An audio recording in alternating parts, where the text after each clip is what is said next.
I think I would be remiss in not adding is that both QUT and the University of Queensland are partner members of the Advanced Materials and Battery Council, which is why we are pitching on what we're doing to actually support the industry, aside from just the research. There is the whole institutional structure of the universities that is there to assist. And finally, but not least, is Caroline Stott from the University of Queensland.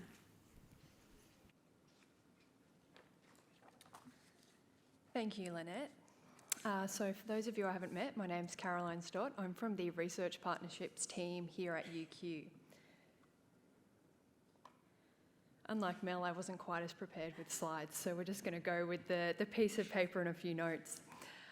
So in the Research Partnerships team, I look after the energy transitions portfolio. So that covers everything from the technical dynamics of changing energy systems through to the human-centred dimension of the energy transition, people, communities, economies, the policy and the legislation.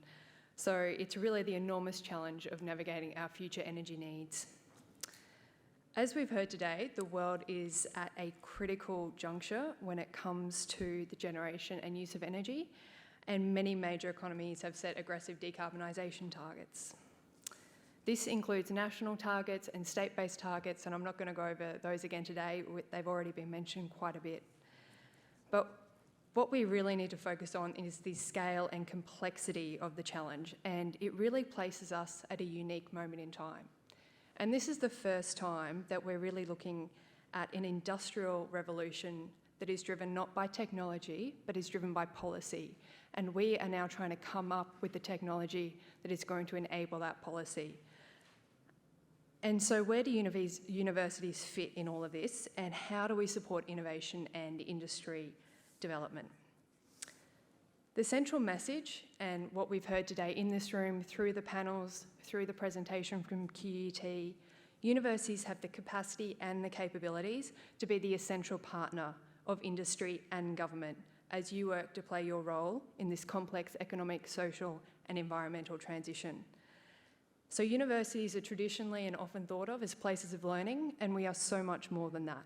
We're centres for ideas, knowledge creation, research, innovation that benefit industry and our society and communities more broadly. And we've stood the test of time because we're dynamic and adaptive institutions with an enduring, never-ending mission to create and share knowledge. That may evolve over time, but the mission and our core focus remains the same. So at UQ, we take our obligation to support community really seriously, and that's why in the last 18 months or so, we've really considered how we engage externally. We know we're a big university. We are not always easy to navigate, to find the people that you need to speak with, to understand our capability. What we've done is created a couple of new teams. There's a central research partnerships team and a central government partnerships team. And combined, what we're trying to do is establish a front door to engage with industry and government, build coordinating capability to better respond to industry and understand priorities and demand, and then develop the large-scale research partnerships around that. So we shift from a transactional one-to-one industry to researcher model through to a larger partnership model that really delves into the expertise and capability. And of course, this encompasses storage and battery technologies. Now, the entire value chain is covered with the activities at the university. Chris mentioned the value chain this morning in the Accenture report. Mel again put that up just now with the QUT piece. There's a huge amount of research that goes on, and I'm not going to go through every single piece today. But really what we need to know is that it's how we link and support all of these different initiatives and activities. So mapping the expertise and the infrastructure and understanding the foundation that we're building on when we then look to engage is really critical. And aligned with all of this expertise is the multi-million-dollar infrastructure that is already in place at universities. So for example, here at UQ, we've got the Centre for Microscopy and Microanalysis, we've got hydrometallurgy labs, we've got material performance centres, we've got advanced materials processing and manufacturing centres, we've got a Queensland node for the Australian National Fabrication Facility, and we've got a range of other labs and centres that I could rattle off, but you get the idea. So the question is, how do we bring it all together, and what do we create that then draws out the expertise of the university into the broader ecosystem. And how can universities support your activities? So the first is really partnering with universities to recruit, develop and train the skilled workforce. The challenge of attracting a skilled workforce needs to be addressed right now to avoid constraining growth of the industry. So let's do more in terms of skills development through work-integrated learning. Let's look at models for hybrid university industry placements. Let's do more to improve talent pathways into the university. And let's do more to profile the industry as one that's at the cutting edge of technological developments. The second is to partner with universities on research and innovation.